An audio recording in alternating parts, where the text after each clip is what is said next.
절대전략입니다. 토마토 투자클럽 김정수 전문가입니다. 안녕하세요. 네, 안녕하세요. 반갑습니다. 정수투자 김정수 전문가입니다. 네, 어제 후반에 올랐다고 안심해서는 또 안 되고 오늘 장 초반에 밀리나 싶더니 다시 또 상승으로 전환되고 오르락 내리락 그 사이에 원달러 환율이 더 오르네요. 1430원 부근 가 있습니다. 그러면 시장에서 어떤 점들을 좀 주목해서 봐야 될지 먼저 오늘 장 한마디 알려주세요. 오늘 장 한마디는 바이오 제약 역행 신호, 개인 물량이 없는 빈 곳간에서 판을 흔드는 주도주가 나온다. 이런 말씀 드리겠습니다. 제약바이오 이 부분 오늘 집중해서 얘기해 주실 것 같은데 셀트리온도 상당히 좀 강하고요. 빈 곳간에서 판을 흔드는 주도주가 나온다. 그것이 제약바이오다. 이렇게 보시는 거세요? 네, 지금 주도 산업으로 이제 네 개를 이야기를 해드렸는데 여기서 LG 에너지 솔루션이나 포스코 케미칼이나 삼성 SDI 같은 주식들은 이번 구간에 이미 시장을 좀 넘어서는 주도주 흐름이 나왔잖아요. 나머지 이제 언택이나 반도체나 이제 바이오 제약 여기서 이제 누가 먼저 역행 신호를 만들지는 모르겠다라는 말씀 좀 드렸었고 대신 이제 역행 신호가 나오면 이거는 시장의 판을 바꾼다라는 말씀을 좀 드렸죠. 왜냐하면 기존의 시장을 넘어섰던 주식들, 그러니까 방산주도 될 수 있고요. 러시아 관련되어서 수혜주였던 곡물 테마 이런 주식들, 그죠? 신재생 관련된 주식들도 있을 거고, 건설, 원자력 관련된 이런 주식들이 같이 있었잖아요. 이런 주식들이 이제 같이 무너지면서 IT 반도체 쪽에서도 마지막까지 버텼던 게 이제 LG 이노텍 이런 주식이었거든요. 그죠? 그리고 이런 주식들조차도 이제 추세가 좀 붕괴되는 신호는 뭐냐면, 기존에 판을 좀 잡아먹었었던, 좀 리드했었던 주식들이 이제 무너지고 새로운 주도주를 만들려고 하는 거구나. 저는 이렇게 좀 바라보고 있고, 그러면 그러한 주식들은 어떠한 흐름들을 보여야 되냐면 시장의 악재는 계속 나와야 돼요. 그래서 환율 관련된 부분이나 그리고 러시아 전쟁과 관련된 동원령이라든지 그리고 부동산 피해 이런 악재가 계속 나와야 돼요. 이런 식으로 계속 나와야 되고 계속 더 괴롭혀야 됩니다. 손발이 오그라들 정도로 말문이 막힐 정도로 다 이렇게 축 처지게 만들어야 돼요. 이게 1단계하고 2단계는 달라요. 1단계는 공포지만 2단계 같은 경우에 답답함을 만들고 허무하게 만들어야 됩니다. 그리고 이제 짜증나게 만들어야 되고. 근데 이건 시간을 두거든요. 그 과정들이 좀 진행이 되는 거고 1단계하고 이제 다르게 2단계에서는 뭐가 있어야 되냐면 그 절정을 찍어야 돼요. 마침표를 찍어야 됩니다. 이 마침표가 저는 뭐로 보고 있냐면 이번 시장의 터닝포인트의 마침표를 뭐로 보고 있냐면 서킷 브레이커 있잖아요. 서킷 브레이커 또는 사이드카 갑자기 거래 중단되는 거 있잖아요. 주식들이 변동성이 너무 보여서 정보가 개입하는 거죠. 그죠? 이렇게 되면은 이제 시장에 참여하고 있는 사람들뿐만 아니라 주식까지 하지 않았던 사람들조차도 주식을 걱정하는 상황으로 가거든요. 이건 이제 다 퍼졌다는 얘기예요. 그 정도로 완전히 심리적으로 다 망가뜨려야 됩니다. 그래야 항복해버리거든요. 주식에 대해서 엄두도 못 내게 돼요. 이런 현상이 2단계에서 만들어져야 됩니다. 1단계고 2단계고. 그 단계가 저는 이제 거의 막바지에 와 있다. 이 막바지는 사이드카나 서킷 브레이커 현상이 나왔었을 때 그때 제가 방송 어떻게 하는지 보세요. 굉장히 공격적으로 이야기할 거고요. 그리고 2단계에서 우리가 주목해야 될 건 뭐냐면 역행 신호다. 역행 신호라는 거는 우리가 뭘 알아야 되냐면 그 키워드가 딱 등장을 했었을 때 그 판을 다 잡아먹어야 돼요. 예를 들면 2020년도 3월 달에 코로나가 터졌잖아요. 코로나라는 키워드가 등장하면서 기존의 키워드를 다 싹 다 전멸시켜 버렸어요. 그래서 바이오 제약을 하거나 진단 키트를 해야만 1년 동안 낸리가 나왔던 거고. 그죠? 네, 쉬워야 돼요. 이건 제 초등학교 동창생들도 제 조카도 이야기할 정도 다 알아야 됩니다. 이 키워드는. 그리고 2017년도 반도체 빅사이클. 그러니까 반도체 없으면 손가락 빠는 거고요. 그 다음에 2015년도 같은 경우에는 바이오 제약에서 바이오 베터, 랩스커버리.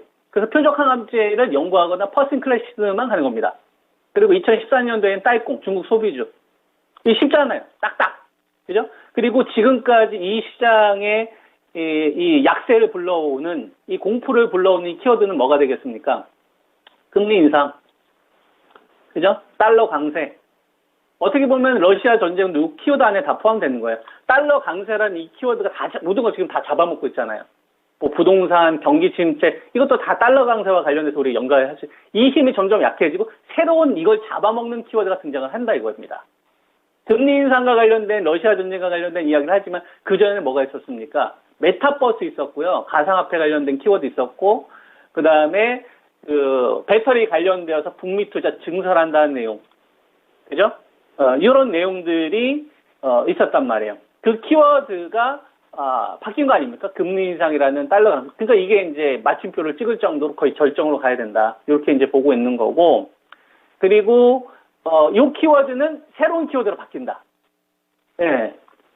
달러 강세. 이 키워드가 가지고 있었을 때, 새로운 이 키워드가 등장할 때, 여기에 우리는 어떻게든 들어가 있어야 시장은 이제 훨씬 이길 수 있다. 이게 이제 제 투자 논리거든요.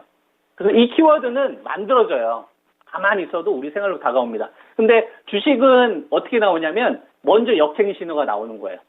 먼저 역행 신호. 지수가 박살나고 급락이 나오는데, 먼저 직전 저점을 회복을 해준다든지, 걔네들만 동조화가 나온다든지, 이런 신호가 미리 나와야 돼. 그 주식을 잡고 있어야 됩니다. 어떻게든 더 사야 되고, 현금이 있으신 분들 같은 경우는 걔네들로 집중을 해야 되는 거고, 현금이 없으신 분들 같은 경우 이미 포트가 가지고 있으면 걔네들 쪽으로 비중을 이동이라도 해야 되는 거고, 판을 장악하는 녀석들이 나와야 된다. 그리고 그 키워드는 쉬워야 됩니다.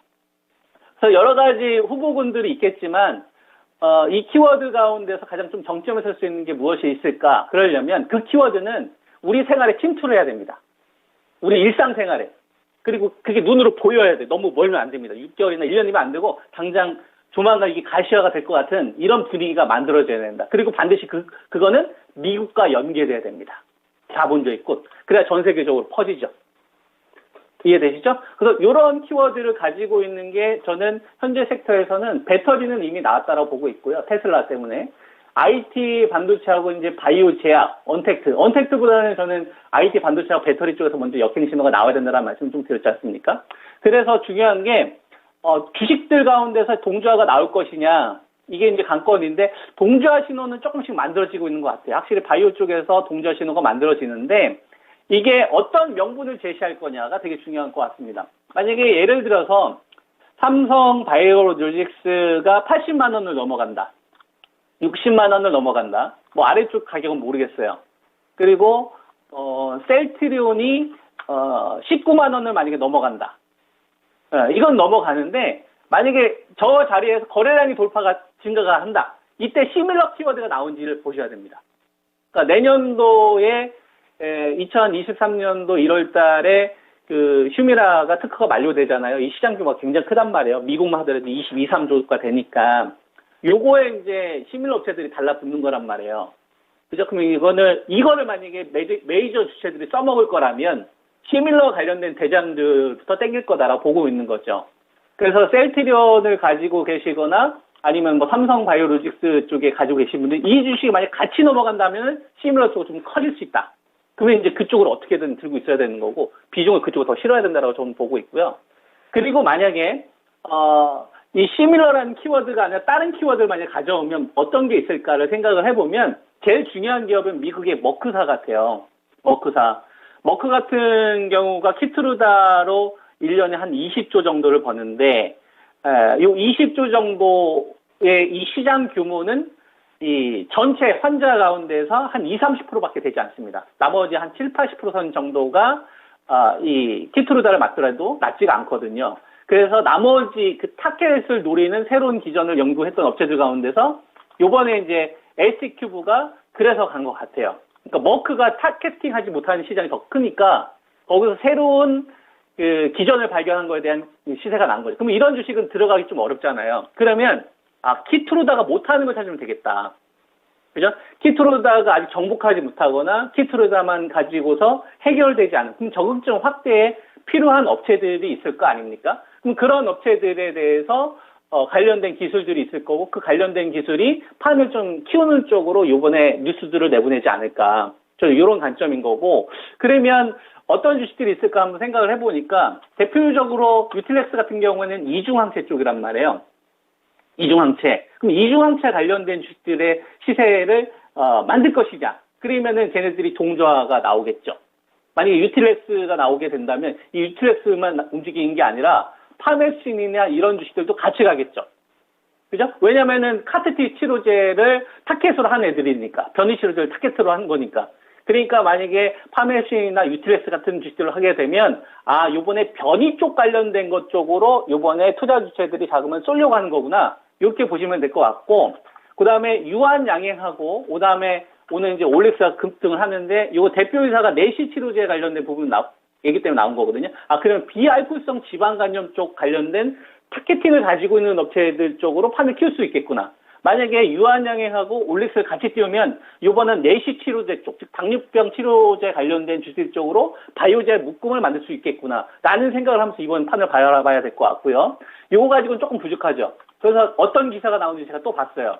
M&A 관련된 이슈하고 경영권 분쟁 관련된 이슈가 좀 나옵니다. 그러니까 바이오제약이 무너지는 구가운데 일성신의 급등이 나오잖아요. 이거 경영권 분쟁 때문에 나왔거든요. 그 다음에 오늘 같은 경우 이것도 지분 얘기 나오잖아. 그래서 바이오제약은 어떤 식으로 지금 얘네들이 키워드를 만들고 있느냐를 보니까 시밀러라는 이 키워드와 머크에 의한 적응증 확대, 그 다음에 약물 전달이 필요할 거고요. 그 다음에 경영권 분쟁을 통해서 약간의 테마 정도를 만드는 식으로 좀 유동성을 불러오는 식의 어떤 흐름들을 만들고 있는 게 아니냐. 저는 이제 이렇게 지금 현재 시장이 해석이 돼요. 그래서 바이오제약을 투자하시는 분들 같은 경우에는 앞으로 시장의 지저점은 모르겠지만 셀트리온하고 셀트리온하고 삼성 바이오로직스에 대한 시세가 터지면 이거는 시밀러 없으면 안 되겠구나라는 생각을 하시고 시밀러 관련된 업체들을 공략을 하시는 게 좋을 것 같고요. 그 다음에 만약에 얘네들이 아니라 파멜신이나 유틸렉스 이중항체 쪽이나 변이 쪽 관련된 주식으로 한다면 요번에 이제 비알코올성 지방간염이나 빅파마들 요구하는 쪽 관련된 주식 쪽으로 묶음이 조금 더 커질 수 있겠구나. 바이오제약이 한 1년 반에서 터닝 포인트가 이번에 나올 수 있겠구나. 요런 거를 좀 감안하시면서 이번 구간 전략을 세우시는 게 좋을 것 같습니다. 네. 예, 알겠습니다. 네, 오늘 말씀 고맙습니다. 예, 감사합니다. 네. 절대 전략에서는 오늘 강세 움직임을 나타내고 있는 제약 바이오 섹터에 대해서 집중적으로 들여다봤습니다. 역행 신호가 조금은 일찍 나올 만한 종목군으로 이야기를 해주시네요. 지금까지 다양한 투자 판단에 대한 도움 말씀드렸습니다. 종목의 상승 하락을 보장하지는 않습니다. 1시간만 봐서는 오늘 장을 장담할 수가 없습니다. 양시장의 희비도 엇갈리고요. 보합권 근처인데 계속 신경 쓰이는 건 원달러 환율이네요. 1,430원 왔습니다. 탄력 더 커져서 10원 가깝게 재차 오름세 뛰고 있습니다.